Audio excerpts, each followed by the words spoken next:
these lands in order to probably tackle the issue from the foundation level? Yeah, we are tackling. As far as my government is concerned, I mean, we only assumed office about a year ago. And this permit was given to them previously, in the previous government. And so that is why we are here, to make sure that we correct some of these things. And the MMDCs are aware. My dear, if you issue any legal permit to anybody, then you should be prepared to leave the office because you are not ready or you don't fit the job in which you are. And there are engineers too. They've been cautioned as well. If you issue a permit to an illegal, knowing very well that the place is illegal, and issue permit, you also face the law. Some of them has been transferred to the north. I mean, just to serve, I mean, as a kind of punishment for them, so that when they realize that what they did was wrong and they bring them back to Accra or other places, why not? Yes, the north is equally good for them because we have people there who also needs better, but because they don't speak the language, they might feel that it's a kind of punishment. But no, when you go and you are away from your family for a period of time, I mean, it will teach you a lesson so that next time, I mean, we all comply and respect the law. Welcome to David 360.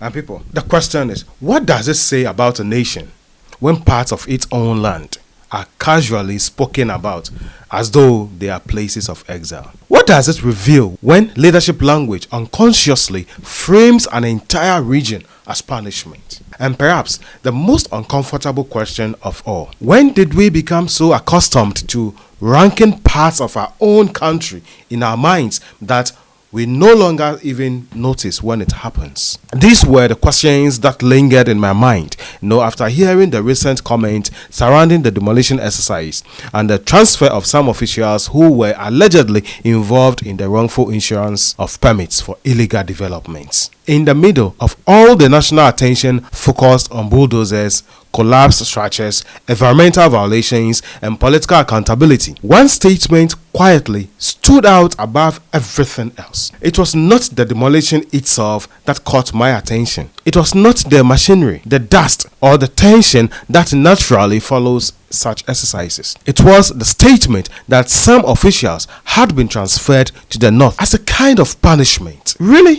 and honestly, that sentence carried far more weight than perhaps even the speaker intended. Because sometimes the most revealing moments in national conversations are not found in official actions themselves, but in the casual language people use without stopping to think about what that language unconsciously communicates. See, language is never just language. Words carry assumptions, memory, history, social conditioning, and hidden hierarchies that societies normalize over time.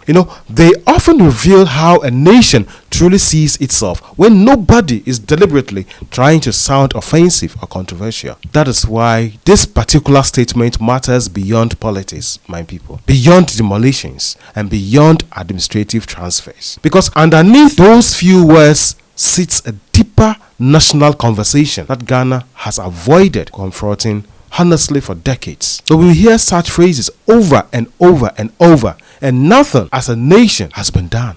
And when we hear phrases like this one, they sent him to the north as punishment, what exactly are we implying? What subconscious message is being communicated? That the north is undesirable? That being posted there is hardship? That it is a place associated with suffering, inconvenience, or professional exile? These are difficult questions, but they are necessary questions because repetition has a way of normalizing dangerous assumptions until they no longer sound strange. In Ghanaian public discourse, this framing has existed quietly for some time now. For years, people say it casually all the time. They posted him to the north and will be laughing. It was a punishment because they posted him to the north. They sent her there to teach her a lesson. And over time, the more these phrases are repeated, the more they begin to sound normal. Yes, so normal that we say it at any time. But normal does not always mean harmless. Sometimes normal simply means a society has repeated something long enough that it no longer interrogates its implications. The troubling reality is that these kinds of statements do not exist in isolation. These statements are connected to a larger cultural perception that unconsciously ranks parts of the country according to desirability, prestige, opportunity, and comfort. Certain regions are associated with advancement and privilege, while others are subtly associated with struggle, sacrifice and hardship. You see, once those associations settle deeply enough into the public imagination, geography itself begins to transform into metaphor. The North stops being treated merely as a geographical region and instead becomes shorthand for punishment, difficulty, or deprivation. That is where the issue becomes deeply concerning. David 360 will always ask the hard questions, because there are millions of Ghanaians who proudly call northern region or northern Ghana home. There are families in Tamale, families in Wa, Bolgatanga, Yendi, Damango, and many other communities who wake up every day to build businesses, educate children, contribute to national development, and serve their country with dignity. So why do we see these places as prisons or hardship areas? These are not abstract places on the map. These are living communities filled with human beings whose identities, aspirations, and pride are tied to those regions, just like any other region. So when national language repeatedly frames those areas as punishment zones, what exactly are we communicating to the people who live there? What does a child growing up in Tamale hear when leaders casually speak as though being sent to their home region is equivalent to suffering? What message does that communicate about value, belonging, and national respect? This is a serious matter, because if it is not solved, it will be more than xenophobic in coming years. These questions matter because national identity is not only built through constitutions, speeches, and patriotic slogans. It is also built through the everyday language citizens hear repeatedly from positions of power.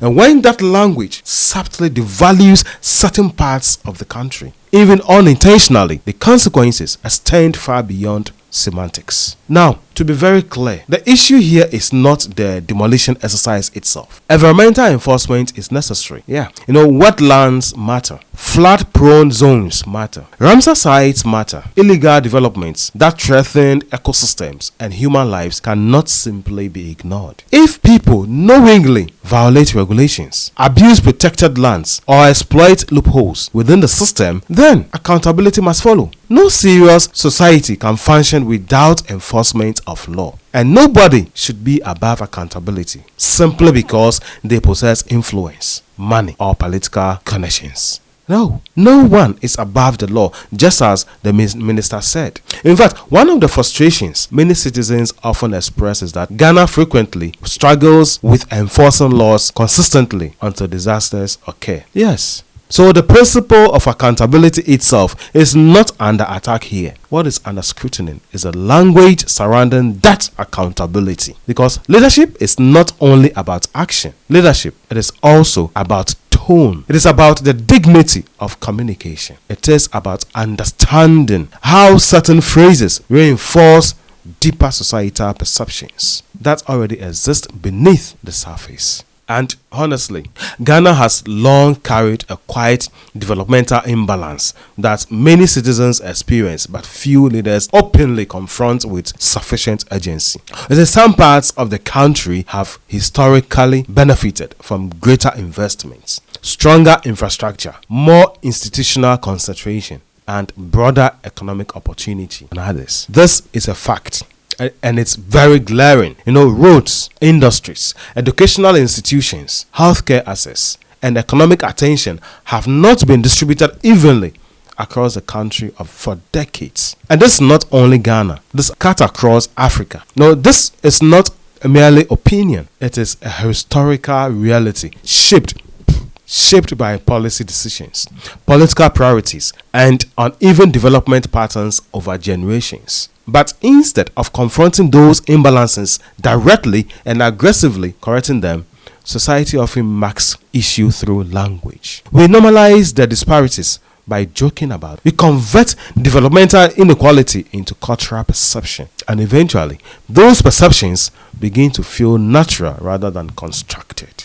My brothers and sisters, that is how entire regions become psychologically associated with hardship in the national imagination.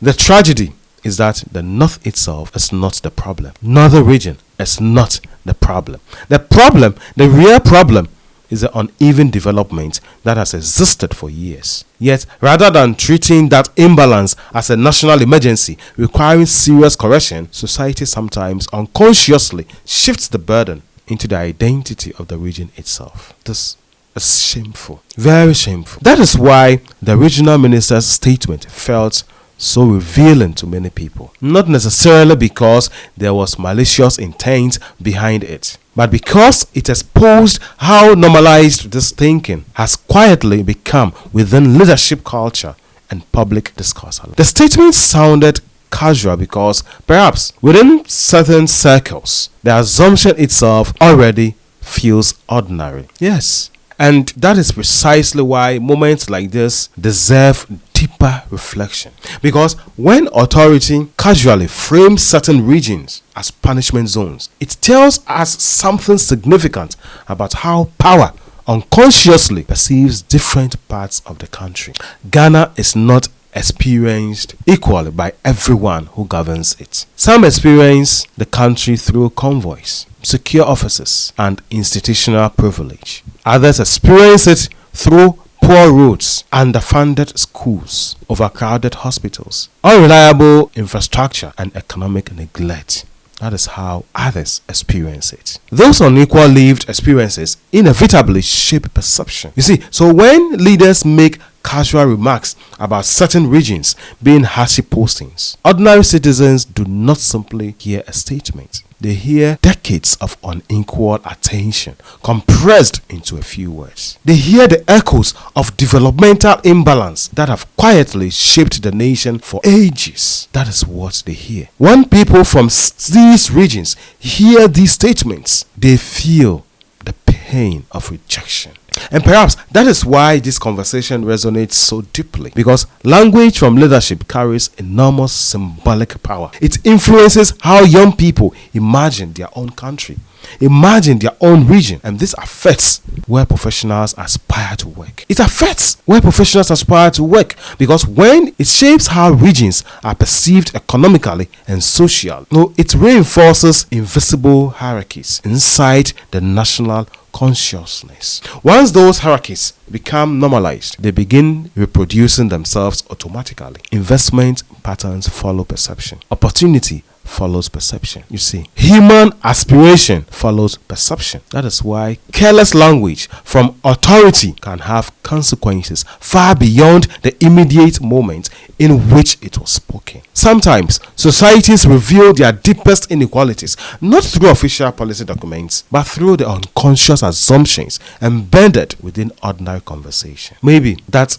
is the uncomfortable truth this moment has exposed. That even within one nation, we still mentally rank parts of ourselves. That despite all our rhetoric about unity, patriotism, and national identity, some regions continue to occupy different emotional categories within the Ghanaian imagination. This is David 360. And if this is true, then Ghana must begin asking itself far more difficult questions than whether officials were appropriately transferred. Why are certain regions still casually associated with hardships in 2026? Why does geography still function as metaphor for punishment? Why has uneven development remained persistent enough that such language still sounds believable to many people? Why have we normalized these assumptions to the point that where they barely provoke national reflection anymore? Why? These are questions that need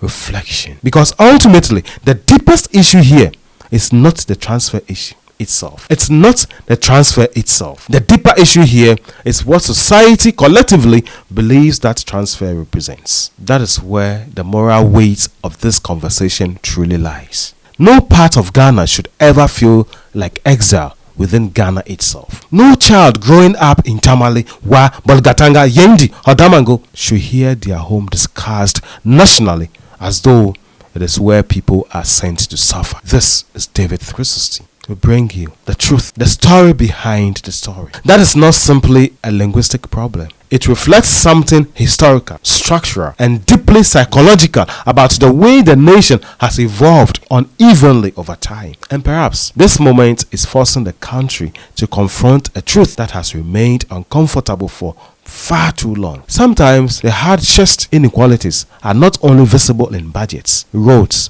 hospitals, or schools. Sometimes they appear in language, in jokes, in assumptions, in the casual vocabulary of power, because the deepest forms of neglect are not always loud. Sometimes they sound ordinary precisely because society has lived with them for so long that nobody notices anymore.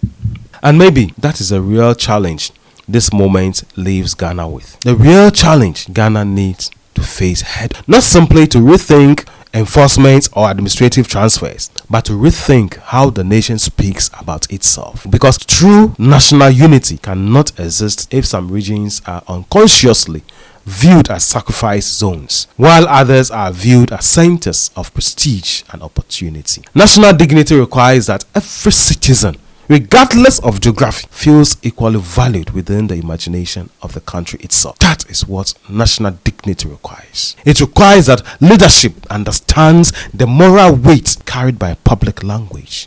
It requires confronting the developmental inequalities that continue to shape perception decades after independence. Because at the end of the day, the question is larger than one statement or one official. The real question is this: what kind of nation have we quietly become, if the entire region can still be casually framed as punishment zones, without society immediately recognizing the deeper problem? And perhaps, even more importantly, what kind of nation do we truly want to become moving forward? My brothers and sisters, what kind of Ghana do we want to see in the year 2030? This is David 360. Thank you for staying with us. We will see you in our next video. Have a blessed day.